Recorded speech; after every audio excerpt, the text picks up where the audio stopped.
Welcome to Novara Live. Coming up tonight, European firefighters are still battling devastating wildfires that have driven hundreds of thousands of people from their homes. Andy Burnham has given an interview to Laura Kuenssberg, promising that he will really deal with social care. No one's really managed it before, will he? A woman has been killed and dozens injured in a horrific attack on Berlin Pride. And we talked to Jayati Ghosh about India's Cockroach protesters who have forced Modi to accept the resignation of his education minister. I'm Michael Walker, and I'm joined tonight by Stephen Methven, back from 3 weeks in Crete, I believe. Well, it wasn't quite 3 weeks in Crete, unfortunately. It was like 2 and a bit, but I'm feeling really relaxed and refreshed. My first holiday in almost 2 years, so I'm very happy about it. You deserved it. Well earned. Thank you. We've started ever so slightly late today. I would say it's because I was stuck in a lift for 20 minutes today, which I was. Although it was actually a technical issue that meant that we went a bit late. But I did have to I wrote part of the show today in a lift, and there was a stranger outside, and everyone was like, "Are you okay? Are you okay?" I was like, "I'm just going to sit down and do my show. It's fine. I'm not claustrophobic." Also, I suppose housekeeping, especially when I look over there, you're going to see that I have a head injury. But don't worry, I walked into a bridge. I wasn't drinking. I was walking up to the bridge with my dog. There's a dog coming the other side. My dog is quite annoying with many dogs. So she's barking. I take a beeline under the bridge and I hit the bridge. It really hasn't been your day, has it? It hasn't. Well, this was 2 days ago, so it hasn't been my weekend. It hasn't been your weekend. It's not my time, you know. Hopefully things will pick up as the week goes on. If you'd like to support our work, you can sign up at novaramedia.com, buy me a helmet, get me an emergency button for when I get stuck in awkward places. Please do go to novaramedia.com/support. You can also listen, of course, to the show on Spotify and Apple Podcasts. Don't forget to let us know what you think in the comments below. Straight into our first story. Large swathes of Western Europe are on fire as uncontrollable wildfires have swept across parts of France, Spain and Italy. Described as amongst the worst blazes seen during peacetime, some 300,000 people have been evacuated from Western France and central Spain. And footage of the infernos makes clear the scope of the disaster. So just 50 miles west of Spain's capital, Madrid, fires have swept through vast areas of countryside in Sotillo de la Andrara, requiring military personnel to control the fight, or to join the fight to control them, sorry. So far, the fires have destroyed 125,000 acres of countryside in the province of Avila alone. In Spain's southern province of Valencia, intense wildfires have been described by the regional government as beyond firefighting capacity. Writing on social media, firefighters from the region said, quote, "When the force of nature prevails, wildfires can develop characteristics that at times exceed the extinguishing capacity of any fire service in the world." On Sunday, fires also broke out on Italy's Gargano Peninsula near the country's Adriatic coast, powered by brisk winds across large forested areas. 400 people were evacuated by boat and bus, with water bombers deployed to control the flames. And in the Gironde region of southwestern France, a blaze has swept through tens of thousands of acres of countryside and now burns just 9 miles from the outskirts of the area's capital, Bordeaux. Officials are now considering a total evacuation of the city. Now, that would be significant. That fire has left a trail of destruction in its path, leaving burned out homes and small holdings behind as it spreads across the region. 220,000 people have so far been forced to leave their homes to avoid the blaze. One Irish woman in Bordeaux spoke to RTE about conditions in the city.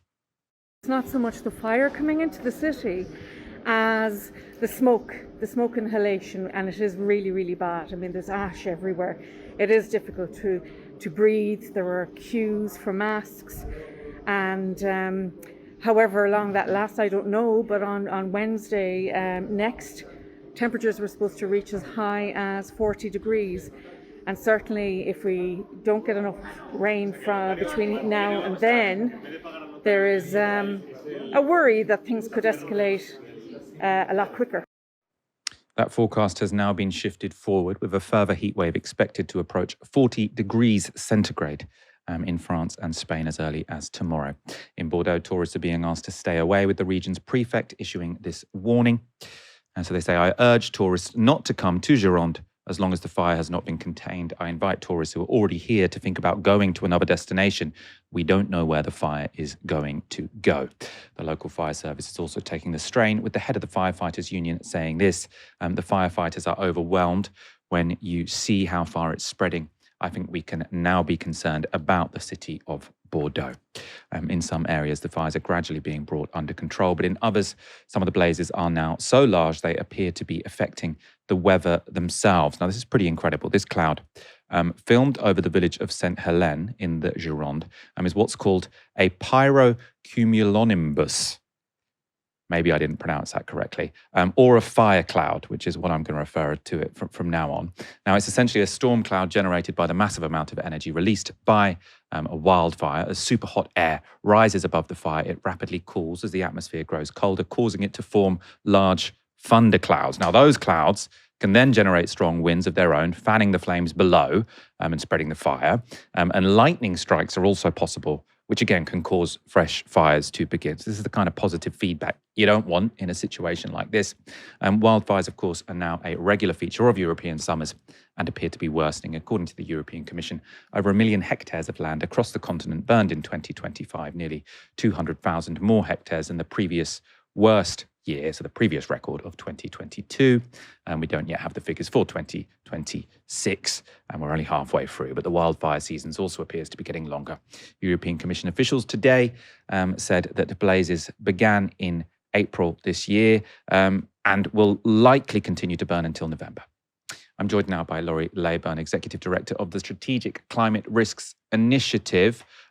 Great to have you on the show, Laurie. Are wildfires a strategic risk Europe is underprepared for? Yes, clearly, because of the damage that we see. It's also a risk that at times it's under-assessing. So let's take France, for example. It has some planning assumptions about what climate change will visit upon the country over the coming decades. And the event that we're seeing now in southwest France is of the level that they were thinking wouldn't be hitting us until 2050 in some cases.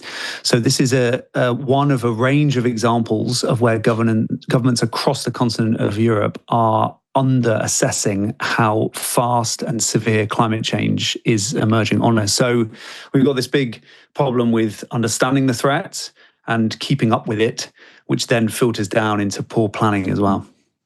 So talk to me about that. We're underestimating the threat, or climate change is happening faster than we previously thought. What's going on? Why are wildfires more extreme than we had predicted they would be by now? Yeah, it's a mixture of both. So let me give you a UK example to help us understand this. So back in 2022, the UK government produced its latest climate change risk assessment. It does this every 5 years. The next one is actually due in January 2027.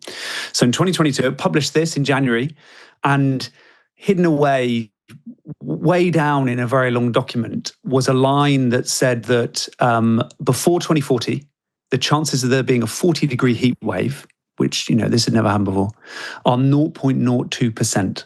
And then 7 months later, it happened, and we had that 40-degree heat wave in July 2022. So what that tells you is that climate change is producing impacts that are at the very extreme end of what was anticipated. The problem is that the planning for climate change is then not done in reference to those extremes. So often the planning is done with what we think the average thing will happen, by 2022 we will have 36-degree summers, for example, when in fact we ended up having a 40-degree summer. So that's what we're seeing more and more across the world, is that climate change is at the very extreme end of what was predicted, but that extreme end is not what's being used to guide the planning, and it's clear that that has got to change, and the very worst that we could anticipate is probably now the prudent assumption to make about how climate change will evolve.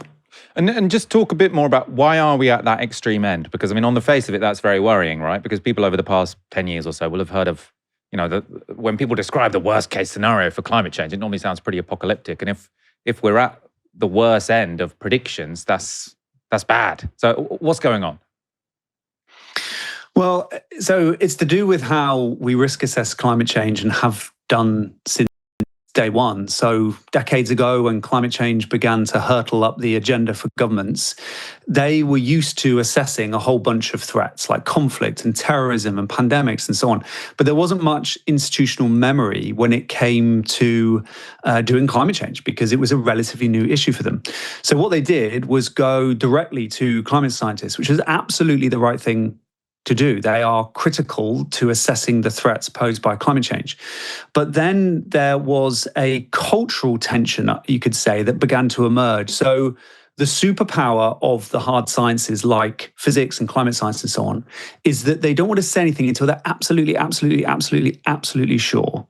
And that's the superpower science, because it means that we get efficacious drugs, because you want to be absolutely sure before you then give those drugs to people about the science behind it, right?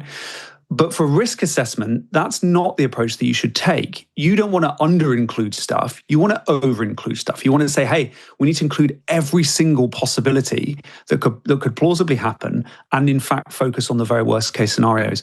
What has happened is that as climate change risk assessment has been done, there has been a process of under-inclusion of some of the very worst things that could happen. That is not the fault of climate scientists. It is the fault often of the people whose job it is to then assess these risks. So from day one, we should have said, well, what is the worst thing that climate change could do to Europe, to Britain, to Bangladesh, to the world, and then developed our planning assumptions based on that. And yeah, it is worrying that climate change is playing out at the extreme end of what we had anticipated. And it really underlines why it is that this is an emergency. Yeah, and my understanding, obviously I'm not a climate scientist, but my understanding is one of the reasons why the models are struggling to get it right in terms of what will happen is it's very difficult to model the albedo effect. Is it the albedo effect? Yeah, the albedo effect, which is sort of how much energy gets reflected back away from the sun. And because we're close to the Arctic and the Arctic is melting, that means that less is getting reflected back, less sunlight is getting reflected back. And that's one of the reasons why Europe is heating up faster than everywhere else. And also because of a good news story, which is we've lowered levels of pollution, but actually the pollution was doing a little bit to dim the sun. So that's sort of making it a little bit hotter. So just a couple of sort of, from my listening to various podcasts about this, sort of two of the explanations I've heard as to why heating's happening a bit more quickly than we believed. Obviously, you think, European governments are underprepared for this. Off the top of my head, I don't know, if France had been better prepared for a wildfire, what would they have done? Would you have sort of drones with hoses? Would you have sort of more fire engines? Is it a case of sort of clearing out debris from around trees? How does one stop wildfires? So it's partly those things, but it's how we use the land. It's how we build cities. Climate change has not caused these wildfires. It has supercharged the factors that could lead to a wildfire, right? Climate change is not going to necessarily cause anything, but it would definitely increase the risk that things could happen. And that's what we're seeing playing out right now in France. So yeah, it's having proper preparedness of the emergency services. Firefighters unions in France have for a long time been talking about how they're not getting adequate funding and capacity, for example. It's making sure that as more homes are built and farming expands and so on, that's done in a way that is sustainable when it comes to the interface between the urban and the forest. And when you mess up that interface, of which California has been particularly good at messing up, then you end up with a high risk of these kind of wildfires. And then as you go deeper and deeper, wildfire risk is only really going to be adequately addressed if the world understands that the type of events that we're seeing now are signs of not just an emergency situation, but of a trajectory that will become unsurvivable, not just for people in the tropics, but for people in the southwest of France and so on and so forth. And I know you think a lot about sort of how climate disasters or extreme climate weather feeds back into politics. And I suppose, finally, what's your sense of how this summer of extreme weather in Europe is feeding into climate politics? Do you think this is a wake-up call to politicians and publics, or do you see something else happening? Yeah, I think it's a mixture of both. So very quickly, there's a vicious cycle and a virtuous cycle that could happen, right? The virtuous cycle, the one we hope is going to happen, is that as the impacts of climate change gets worse, the symptoms get worse, there'll be more desire to deal with the causes of climate change. And there's absolutely evidence that that's the case. And I am sure that this summer will be a bit of a wake-up call. But there is a darker side. There is a vicious cycle in which, with the anger and dislocation coming in the wake of climate-driven disasters, that could end up counterintuitively maybe boosting the prospects of climate-denying politicians, mainly because people are so angry with the people in charge that they allowed for this to happen on their watch, that they then vote for those who aren't in charge. And hey, one of those people waiting over there could be a climate-denying politician.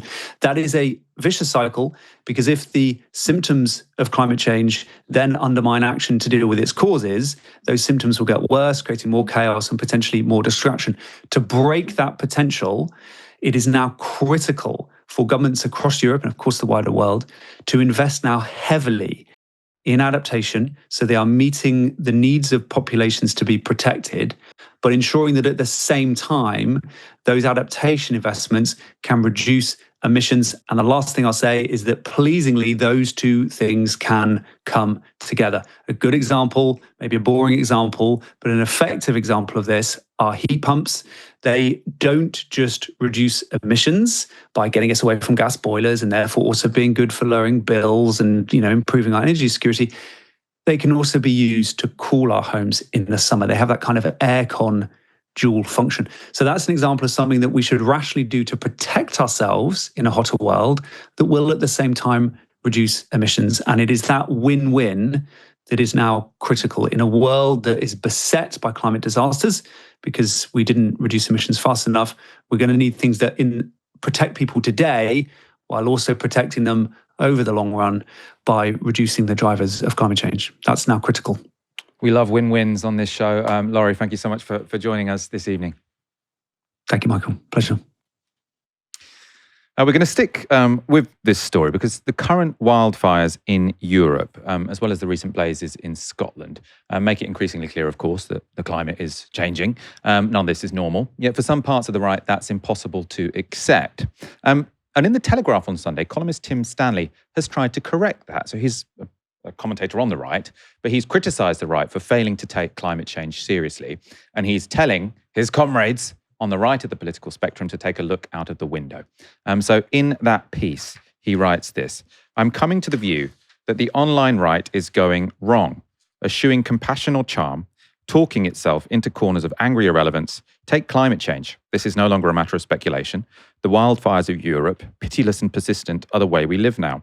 June was Western Europe's hottest on record. In past times, France endured roughly 15 fires each year, whereas 2026 has already seen 312. Global warming, yes, we can call it that, is killing things conservatives claim to love. Farming, rural tradition, millions of French chickens, the poor things practically boiled alive. Europe is thought to have lost around 10 million tonnes of forecast grain production last month, which might mean greater imports, boo, and higher prices, hiss. Capitalism does not thrive in an apocalypse." Somehow, though, the right's inability to deal with what's right in front of their eyes is the fault of the left in this piece. So he writes, "The transformation of a tangible ecological crisis into a cultural abstraction can be pinned on the left. They frame it as a divine chastisement. They wallowed in its penance, imposing arbitrary deadlines and contrary measures that in an act of pure self-flagellation took nuclear off the table. But the right reacted with misplaced sympathy for the devil, telling itself that fossil fuel giants are the good guys, renewables a joke, and decarbonisation rooted in a misreading of the human nature." It's an interesting piece, Stephen. I think Tim Stanley's very much sort of the non-crazy right. Yeah, totally. And that's coming across in this article. And one of the things that I've always found, I haven't been on GB News for a while actually, but when I have been on there, one of the things that I found surprising is that so many of their hosts try and undermine the science of climate change. Like I'm used to people on the right having an argument about, well, we should do it this way, not that way, yada, yada, yada. But there is an active attempt on the right, especially with the likes of GB News, to relitigate climate change when all of this is happening. I know you were somewhat incensed, though, by Tim Stanley blaming this ultimately on the left. So I don't know what you're... I don't know that I was incensed on him blaming it on the left. I do think he's right about some things, like taking nuclear off the table. Like that has been a green sort of campaign for a really long time.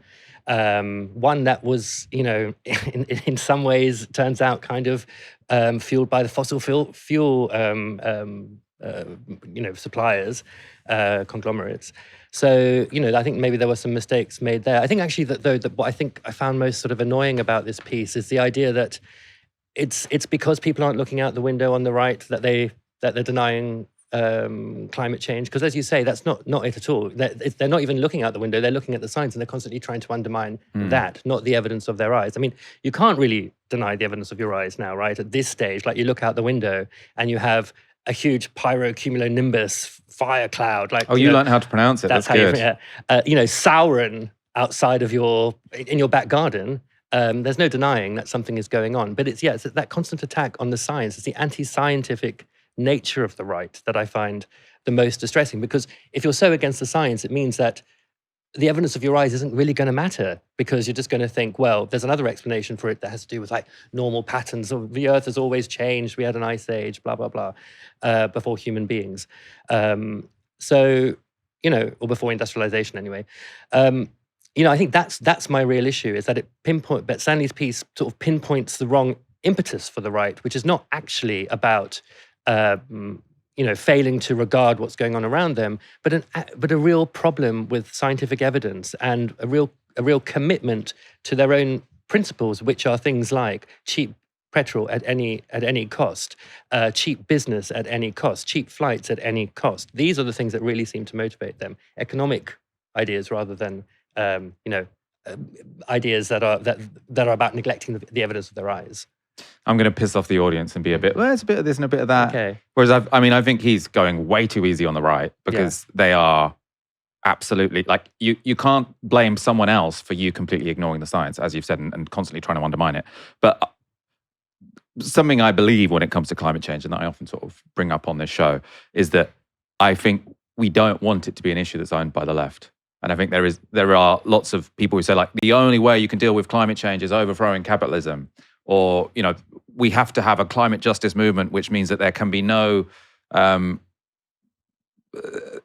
survival on this planet without a free Palestine. And it's like, reasonable opinion. But I mean, the danger of that becoming hegemonic in the climate movement is that it does create negative polarization on the other side. And I think if we live in a democracy, which means that the parties are going to switch every now and again, which means that ultimately you want climate change to be somewhat of a consensus issue. One of the best lines in Stanley's piece is that capitalism does not thrive in the apocalypse, is what he said.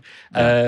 And that's exactly what you say. It's about actually finding a way in which everybody can be invested in what is the greatest threat to us in our lifetimes. No, I don't actually think it is other than AI. Actually, I think you overhype AI a bit. But we should hype this more. This is really the greatest threat to us. And the more we can get people on the right on board and trying to tackle it and taking it seriously, even if that takes fire clouds and Sauron in their back garden, the better. And if it means that you have to tell them, you have to talk about capitalism and the benefits to capitalism of actually us all not, being completely disrupted by having to either have a huge influx of climate refugees or having to be climate refugees ourselves generations down the road, I think that's all for the good. Someone says, I seriously believe it is your function, Michael Walker, to piss off the audience. Well, I don't see that as my function, but also I do think there is a problem with sort of modern media, especially on YouTube, where everyone says exactly what their audience wants to hear, and that sort of guides them more than what they actually believe. And I think it's not great for society. So if I've pissed off some of you, I'm fine with that. Although honestly, I don't do it intentionally, because I love you all. But you're very good at it. Oh, thank you very much. That rescues you from dismissing my AI doomerism. Although, actually, no, that was a dig, wasn't it? Yeah, it was a dig. Yeah. Oh, shit. Misunderstood little that. one. I've bashed my head this weekend. Andy Burnham's first week in power was all about vibes. Every day he announced a new policy to win positive headlines and suggest a direction of travel. But they're all cheap. Their effects relatively marginal. Bus prices capped for a year, 45% off energy bills, and business tax relief for pubs. These are all decent ideas with immediate effects, no complaining. They aren't, though, going to turn around Britain. And they also don't require much political courage. Notably, none of them create any real losers. Politics is harder when someone loses. Right? If you're taxing the rich, they're going to get pissed off. If you're cutting this, someone's going to get pissed off. None of them involve that. That can't last forever, though. And this weekend, we got a taste of what kind of bigger, tougher decisions we might be able to expect from our new PM. In an interview with the BBC, Burnham suggested he'd spend real political capital on social care. Whatever political capital I have, I will put in to fixing broken social care. And I would not want to leave office without having brought in the substantial change, the new system of social care that you described. I can't put a timeline on it right here, right now, but I know actually not just for the needs of the people who need social care support and work within that system. If we don't do it, the NHS will collapse under the weight of trying to care for people who've really not really needed to end up in the NHS system. So care in Britain is currently either self-funded, so funded by the person who needs the care or their family, or paid by the state for people without assets, although it's paid for via local authorities. So it's one of the main reasons that local authorities are so cash-strapped right now. Also means that if you do have assets, growing old in Britain is a bit of a lottery. So if you don't get dementia, you can pass on your assets to your kids. If you do get sick, you can't. So everyone agrees there is a need for some kind of reform. But the reason this is a tough decision is because whatever you do, it will be expensive. And previous proposals to fund care haven't gone very far. So in 2017, you remember, Theresa May's plans to fund adult social care from the estates of those who needed care up to their last 100 grand. So it was supposed to be an improvement on the current system, but it would also tax people more if they got dementia, and ended up being labelled a dementia tax by Labour. She lost her majority. Wasn't a political move that anyone is in a hurry to repeat. Before that, when he was Health Secretary under Gordon Brown, Andy Burnham proposed a national care service funded by a 10% levy on estates after people died. So this wouldn't be a dementia tax, it would be a universal tax on estates. But the Tories labelled it a death tax, and Labour lost that election. Not particularly for this reason, but they lost that election and it was seen as a drag on their support. Hence, this time around, Burnham wants any changes to adult social care to be cross-party. I would like to see if we could arrange talks, cross-party talks, to build that spirit of collaboration from the start. This issue requires a solution that is lasting, cross-party, and is one that the country can support. So the more we go forward on that basis, the better. So that was Burnham speaking today. He wants a cross-party approach. Now, unfortunately, the Tories have already ruled out backing any solution which involves tax rises or borrowing. So it can only come from spending cuts, according to the Conservatives. And obviously they want our defence spending to increase. So they're basically saying we can only fix social care if we punish the disabled. I think that's basically the argument that they're making. So that might be a hard circle to square. And social care isn't the only big issue that Burnham might try to grapple with. It could get even more complicated because on Sunday, the iPaper reported that Burnham was considering scrapping council tax and stamp duty and replacing them with an annual property tax. Now, this would be a very good idea for a bunch of reasons. Stamp duty is a tax on housing transactions, so it discourages people from moving home. And that means people are less likely to downsize and free up big houses. We want people to move if they feel that moving is a good idea. We don't want people to be forced to move, but if someone wants to move house, sort of discouraging that doesn't seem to make much sense. A property tax would have the opposite effect. So if you're in a house that's bigger than you need, right? Maybe you had a family and now you're one or two people. This would actually encourage you to downsize, freeing up that house for a big family. The annual proportional property tax would encourage you to downsize because you're paying more than you need to every year by living in that big, expensive house. Lots of proposals as to say you wouldn't have to pay it now, you'd sort of pay it when you pass away in your estate tax, right? A property tax is also generally thought to be more progressive than council tax, which hasn't been re-rated for such a long time that there are many people in nice big houses in London that are paying the same as someone in a much cheaper house in the north of England. From what I've said so far, though, it should be clear to you, such a policy would create losers. So mainly people with big houses in London, because the property tax would be more than their council tax. Many people would get a tax cut because the council tax would be, the council tax is higher than their property tax would be, but there would be a significant number of real losers. That makes it difficult to do. There would also be transition problems. So if you've just bought an expensive house and paid stamp duty, then you'd be pretty pissed off to discover you also now need to pay an annual property tax, especially as an annual property tax could have a dampening effect on the value of otherwise expensive houses. Because if a big expensive house is less attractive as something to purchase if it means that you're going to have a big tax to pay every year. So none of this is easy. And Burnham today has said that no such changes are imminent. Asked whether he could rule out scrapping council tax and stamp duty in the next budget, he said this. Yes, I can say that quite clearly. That won't be happening. And, you know, I don't know actually where some of the stories that have appeared over the last 24 hours have come from. It seems that somebody, you know, within, I don't know, 100 yards of me can say something, and then all of a sudden it's my policy, or someone can pass me something and then I support everything within the document. It's just not the case. So again, that might seem like flip-flopping because someone sort of briefed this to the papers and he's now ruling it out. You could also say this means he's not sort of willing to take difficult, big decisions.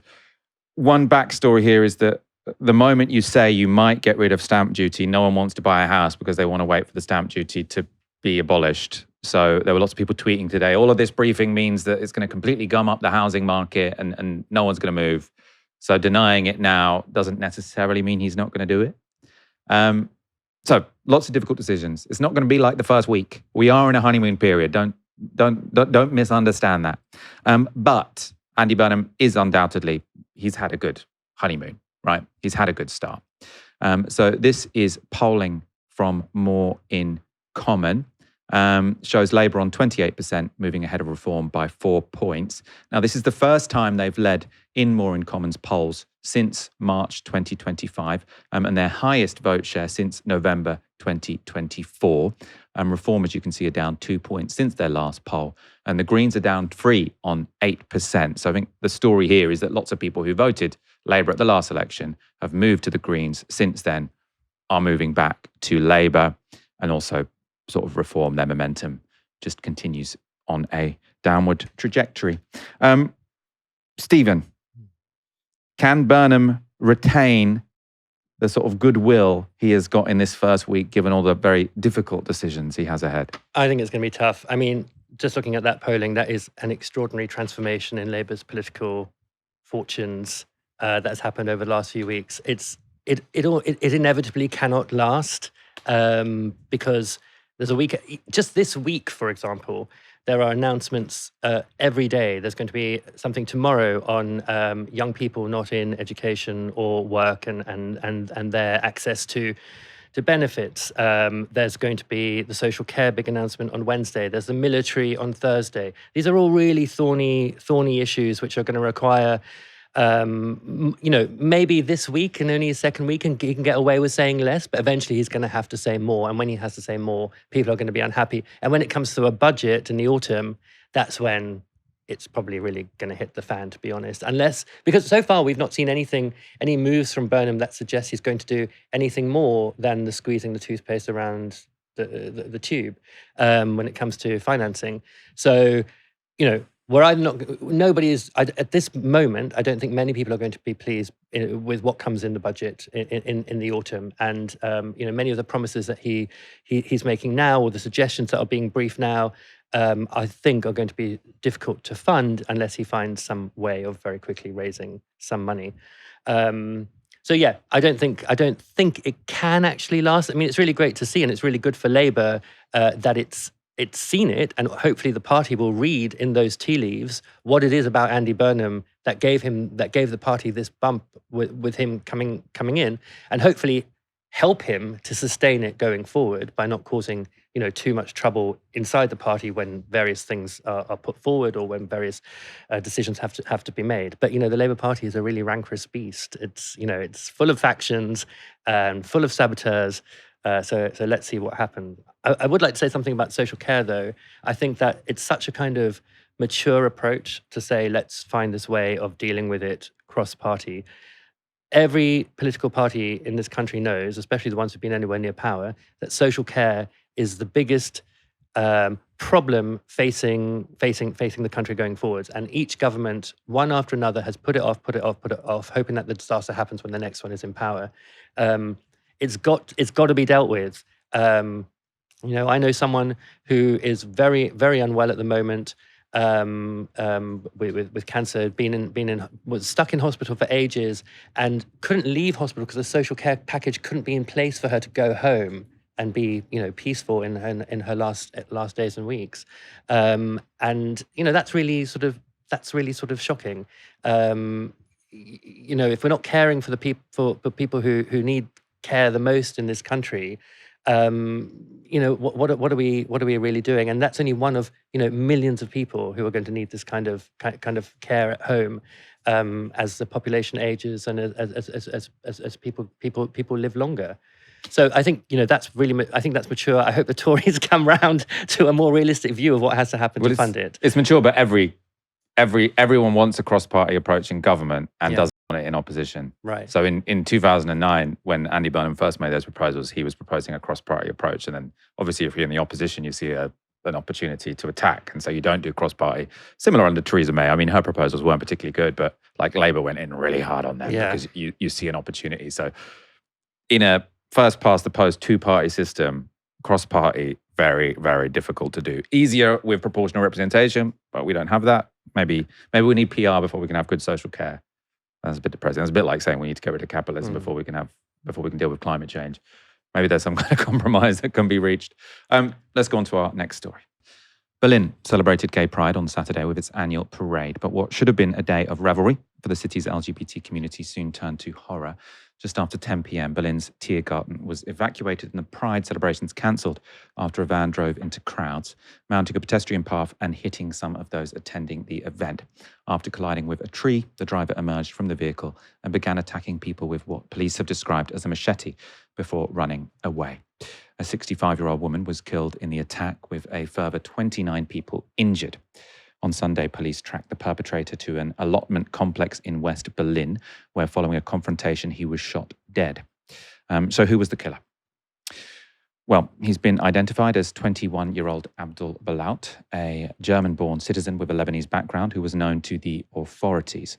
On Sunday, Berlin prosecutors revealed that Balaut had recently traveled to Lebanon with the aim of entering Syria in a failed attempt to join Islamic State. He was arrested in Lebanon, where he served a 3-month sentence for offences including incitement to religious and sectarian conflict.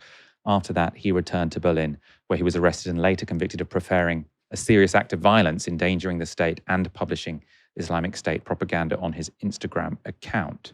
Now, despite already having convictions for grievous bodily harm, violent coercion, and robbery, he received a suspended sentence and was released from detention in May. So obviously, lots of people very surprised that this guy wasn't in prison to begin with. The German authorities have been pretty clear about his suspected motives, with Germany's interior minister saying this: "We are dealing here with a suspected perpetrator who had previously drawn attention to himself through a high volume of criminal offences, radicalisation and affiliation with the Islamist scene." Organisers of Berlin Pride have been quick to condemn any attempt to implicate Berlin's wider Muslim community. Our basic approach has not changed. We reject all forms of violence. Ideologies, be they religious or other extremists, are trying to suppress people. We do not want this deed to be instrumentalized for political ends. We don't want any groups to be placed under suspicion for this. People are trying to divide our society and set some people against others. As the CSD in Berlin, we will not allow this. So that call to not politicise and instrumentalise the tragedy appears to have fallen on deaf ears. So AfD lawmaker Lena Kotra tweeted this: "The LGBT scene doesn't have to like us, the AfD, and we don't have to become friends either, but we are the only guarantor of their safety." Reform UK leader Nigel Farage also got in on the act. So he said, "Horrendous attack in Berlin last night. The strange left-wing alliance between Islamists and the LGBT community in this country cannot last." I mean, it's very strange. Well, it's obviously not strange. It's obviously obvious and predictable. But there is a very obvious explanation as to why LGBT people don't generally support the populist right, which is that the populist right are not particularly fond of LGBT rights. And yes, I mean, physical threats to LGBT people, especially in the form of terrorism, comes from, two forces of reaction, really, which is like Islamism and the far right, two ideologies which are very socially conservative. But every LGBT person sort of in the West really knows that if there's going to be any legislative clampdown on your rights, it's going to come from the right. Obviously, that wouldn't be the case if you lived in a majority Muslim country. If you live in a majority Muslim country, then the threat to the rights of you to sort of live how you want are going to be from Islamism. But we don't live in a country like that, and therefore minorities all tend to vote for the parties that are keen on live and let live, which is what happens in Germany. It's what happens in Britain. So I don't think many people are buying this. There might be some people. I think there might be some sort of white gay men who will turn to some of these parties. Obviously, there are very high-profile LGBT people in these parties. The AfD is led by a lesbian. Jordan Bardella in France, led by a gay man. Anyway, let's look at a different take. Lifelong gay rights activist Peter Tatchell. His point was a bit more subtle. So he said, Berlin Pride attack suspect is a far-right Islamist. Islamism is a political religious fascism. Shamefully, UK left never fights Islamism. It colludes with Islamists to support Palestine and oppose attacks on Iran. Most Palestinians and Iranians oppose Islamism. I feel, that's definitely not in the same class as what Nigel Farage was saying. And it is, I think it is true that sort of Islamism is a very conservative ideology, and that shouldn't really be overlooked. The Berlin attack isn't the only Islamist attack on gay events in recent years. So in 2024, a Norwegian court sentenced 45-year-old Zania Matapour to 30 years in prison, extendable to life, for opening fire on a gay bar during Oslo's Pride celebrations. 2 people were killed, with a further 21 people injured. Norwegian officials described Matapour as radicalized and with a history of mental illness. He began the shooting just 50 minutes after swearing allegiance to the Islamic State jihadist group in an audio recording sent to a friend. In 2023, police foiled an attack on Vienna's Pride, planned by 2 teenagers and a 20-year-old of Chechnyan and Bosnian backgrounds who had developed views sympathetic to ISIS after being radicalized online. Of course, the most horrific attack carried out on queer people by someone with a Muslim background happened in Florida in 2016. That's when American-born Omar Mateen, whose parents were from Afghanistan, opened fire in the Pulse nightclub in Orlando, killing 50 people. While still in the club, Mateen told police on a 911 call that he had sworn allegiance to ISIS. But while we're encouraged to blame all Muslims for the violent radicals that exist in their communities, we're never asked to blame all white people for the ones that exist in theirs, or ours, like British National Party member David Copeland, who killed 3 people and injured 79 others in a nail bomb attack on the Admiral Duncan, a gay pub in Soho, in 1999. He also left 2 nail bombs in Brixton, one of which injured 13 people. Or 20-year-old Ethan Stables, a white supremacist who planned a bomb attack on a gay pride nightclub in a Cumbria pub in 2018. He was indefinitely detained in hospital for the foiled attack after posting on far-right pages that he was going to war and wanted to slaughter. Or 20-year-old Alex Hutton, who was jailed for more than 5 years in 2024 after stomping on a trans woman's face so hard it left an imprint. The self-confessed fascist had previously been convicted of offences under the Terrorist Act. Stephen, I want your thoughts on this. Obviously, whenever there is a terrorist attack by an Islamist, people on the left will say white people do it too, and then someone will respond, yeah, but proportional to the population or whatever, it does seem like terrorism is more likely to come from Islamists than from the far right. However, I think most LGBT people in the left, it's not an accident that they vote for the pro-immigration parties, because Muslims also vote for those parties, right? Electorally, beyond the extremes, like the left and all ethnic minorities and all LGBT people are basically aligned that they want to vote for the live and let live parties. Right. I don't really understand the argument of this left Islamist coalition, which is supposed to exist. It's dog whistling, right? Because it really means what Farage is talking about is the way, as you say, Muslim communities and left-wing voters often have political interests in common, which is that they want to vote for parties that are going to let them live their lives and not sort of oppress them. But if you think about something like Rojava, where it was leftist Kurds who saw off ISIS from northern Syria and then imprisoned ISIS fighters in camps and guarded them for the rest of the world. Those were left-wing Muslims and and also people of Kurds of other religious backgrounds, but they were left-wingers who were fighting Islamism, and the left in this country largely supported Rojava. That's who we had a coalition with, the anti-Islamist jihadist groups in Syria. Those were that was our coalition. Yeah, so I mean, I agree with your argument. It's obvious, and as you said in the piece, it's only ever Muslims who are asked to account for the radical, violent individuals in their midst in a way that white people never are, and the right knows that, and they exploit it every single time. Well, let's look at something else that happened this weekend. Slightly more positive. So obviously, because despite attacks from both extremists, at times the state, queer people remain committed to having their voices heard. On Saturday, Trans Pride was celebrated in London, where a record-breaking 150,000 people turned out. BBC London put out this reel of some of those who were there. We come here to support our trans brothers and sisters because we deserve life like the same normal people. Being here today is really quite cathartic because we need to be united, and it's great to be amongst the community because we can share in our joy, our trauma. The vibe is really good, like everybody meeting each other, people that they've just met online and stuff like that. Seeing a lot of people from different countries, different organizations gathered here to support a trans is so amazing. People are friendly. It's like a joyous moment, and you see people came all over, probably from everywhere, not just London, to celebrate. So yeah, it feels great. It's important to be proud of who we are, and in fact, by being proud, we allowed other people to discover and express themselves in authentic ways. We all need to pull together to help support everyone in our community. And that's why we're here. That was Trans Pride in London on the weekend.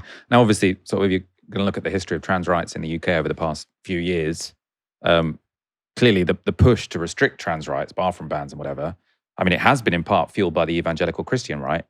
It hasn't been fueled by Muslims, right? And that's not to say that the evangelical Christian right is more conservative than Islam, and especially not the Muslim right.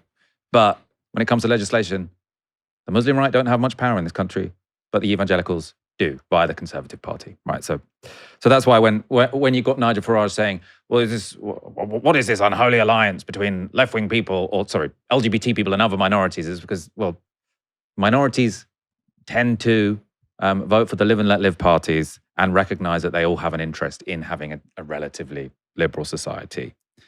Obviously, if you're in a majority Muslim country, it's going to be a different story. Narendra Modi, the Prime Minister of India for over a decade, is a towering figure in the country's politics. But student protesters in the country have now struck a major blow to his authority. The Cockroach movement, it was named in response to the Chief Justice of India's Supreme Court, or the Chief Justice of India's Supreme Court, comparing the country's unemployed youth to parasites and cockroaches. But the student uprising was directly in response to the leaking of medical entrance exams by corrupt government officials. The leak meant 2 million students had to retake those high-stakes exams, which became a symbol of government corruption and incompetence. Protesting in India comes with risks, and at a protest last week, state suppression of the peaceful protests intensified. Human Rights Watch accused the Indian police of excessive force. But by this weekend, it seemed the Cockroach movement had achieved a major victory. The principal demand of the protesters had been for the resignation of India's education minister, Dharmendra Pradhan. And on Saturday, after weeks of protest, he posted his resignation letter on X. Now, the post has 46 million views, showing just how active India's youth are on social media. Now, to discuss the Cockroach movement and its effect on Indian politics, I spoke to Jayati Ghosh, a world-renowned heterodox economist who taught at the Nehru University in Delhi for 35 years. I started by asking her to explain the significance of the education minister's resignation. This is a very significant resignation because it's the first one that has been done through public pressure on the Modi government in the last 12 years. Mr. Modi has made it a kind of major part of his plank of governance that he doesn't respond to just general people saying things. And the BJP ministers, other ministers have gone out and said it's not in the culture of the BJP to resign. So there is this whole aura of extreme power and lack of accountability. This notion that you don't have to change position or to respond to public pressure on any of these matters. The very fact that he was eventually forced to give in to a peaceful protest is remarkable. It's only the second time that he's responded at all. One was with the farmers' protests, where he was forced to take back 3 laws that he was trying to impose on agriculture. And that came after 2 years, more than 2 years of very major protest and a lot of violence upon the farmers. So the fact that he had to do this really within 2 months is quite remarkable. Dharmendra Pradhan, the former education minister now, has he sort of accepted responsibility? Has he said that it was because of his incompetence or corruption that these exams were leaked? Or was he just said, it's too difficult for me to stay in my job? He didn't even say that. He said that he's had a great time serving the people and he's done so much for education and he's really proud of everything he's achieved. And he's basically leaving the job so as to prevent all of the anti-national interests from constantly distracting from the job of the government. Yeah. So it's the opposite of accepting any kind of responsibility. And what is even more, well, not surprising, but sad, is that when he returned to Parliament as an ordinary MP, the BJP MPs, the ruling party MPs, stood up, gave him an ovation, cheered him, all but garlanded him. Let's talk about the protest movement. So, I mean, it sounds like it was huge and to some degree was a surprise that it grew so quickly. So could you talk to me about the Cockroach movement? How did it grow quite so quickly and how unusual was it in the context of recent Indian politics? It began as a satirical response online to a really extraordinarily stupid statement by the Chief Justice of India. He randomly, in the course of a judgment, stated that those who are dissenting and raising issues and concerns with the government, they have nothing better to do. They're lazy, unemployed, they're cockroaches and parasites in our society. And so a young man who was happened to be studying in Boston actually at the time, but was as outraged as many young people. And he just simply put out a post on X or Twitter saying, yes, I'm a cockroach, I'm lazy, I'm unemployed, and I really have problems with the government. So what if all us cockroaches came together? Within 2 days, he had 4 million likes and retweets.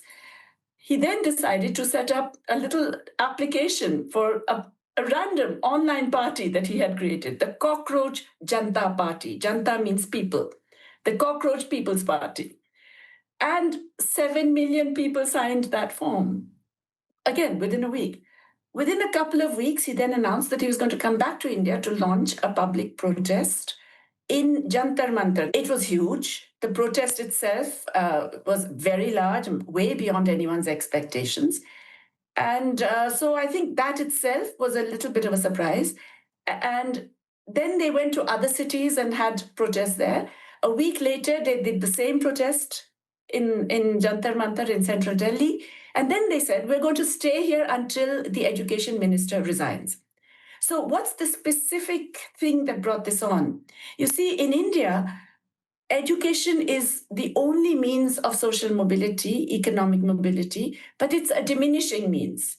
There is very little formal employment.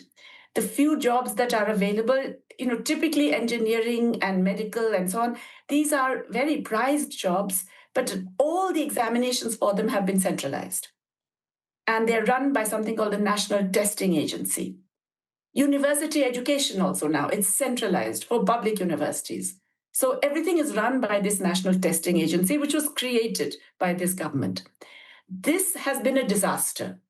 It has been, there are all kinds of messes, mistakes, but most of all, there are leaks of papers, which it's become an open secret that, basically the paper, because these are all objective type, which basically means computerized and so multiple choice questions. And the question paper gets leaked, which means, if you can afford to buy it, then you're in. And there have been at least, I think, 152 of these paper leaks since the whole NTA was brought in about a few years ago. I mean, it's remarkable, the extent of corruption. I know this was about a exam paper for medical school. So I presume that's a fairly sort of middle-class sector of Indian society. I know it's 2 million people who took that exam, so it's not a small group, but I assume they're from the more middle class part of India's youth. I know that Modi has won some elections quite strongly in regional elections recently. So could Modi say, look, this is the urban middle class, my support comes from the real working class Indians, so even though this education secretary's gone, sort of my rule remains safe? Is that an argument he could deploy, or am I sort of misrepresenting Indian politics? Well, I think it is an argument he could deploy, but it would be a wrong argument for two reasons. One, the recent state elections that he won were done by massive manipulation, electoral manipulation. In West Bengal alone, more than 9 million voters were simply excluded, and they are dominantly Muslims and women. In most other states, there was massive electoral roll manipulation and subsequently further manipulation in the counting. I mean, this is now, the opposition has raised this endlessly. Our courts, unfortunately, have failed us. Okay, I mean, you saw the CJI, the Chief Justice of India. This is the kind of comment he makes, right? So the courts failed us, but there is no doubt that those elections were not free and fair. So, the fact that he won doesn't really tell us the popular mood.